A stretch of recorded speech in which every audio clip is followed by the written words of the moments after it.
Hello জনগণ, আসসালামু আলাইকুম। আশা করি সবাই ভালো আছেন।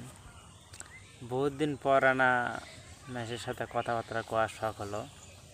ফেসবুকে ঢুকলেই থাকুছি যে আমাদের এক পাকিস্তানি আপু আমাদের দাদাগেরে হলো একটা বিশ্ববিখ্যাত রাফাল নামের এক ফাইটার বিমান ধ্বংস করে ফেলাছে।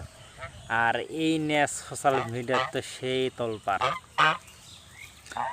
আর আমাদের মুদির দাদা তো ঘুম উড়ে খাইছে। দাদা এখন মনে মনে তো খুব ভয়ে আছে, তারপরে মুখে মুখে কয় না সমস্যা নাই, কোনো সমস্যা নাই, খালি সমস্যা নাই, অথচ সমস্যায় জর্জরিত হয়ে আছে। আর এই বিষয় নিয়ে কথা বলার কারণে বা পাকিস্তানকে সাপোর্ট করার কারণে অনেকে হয়তো আমাকে বলবে যে আমি রাজাকার। আরে ভাই, আমাকে রাজাকার বলুক আর পূজাকার বলুক, তাতে আমার কোনো যায় আসে না। সবথেকে বড় বিষয় হলো তারা মসজিদে হামলা করেছিল। এই বিষয়টা আমার খুব খারাপ থাকছে।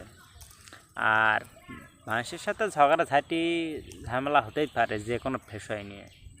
যদিও বা পাকিস্তান বাংলাদেশ এক সময় একত্রে ছিল, আর তারাও মুসলিম আমরাও মুসলিম, সেই ক্ষেত্রে তাদের পাশে থাকা উচিত এবং তাদেরকে সাপোর্ট করা উচিত আমি বলে মনে করি। আর মানুষ ভুল করলে তাদেরকে ক্ষমা করে দেওয়া উচিত। পাকিস্তান আমাদের কাছে রাষ্ট্রীয়ভাবে তিনবার ক্ষমা চেয়েছে তাদের ভুলের কারণে।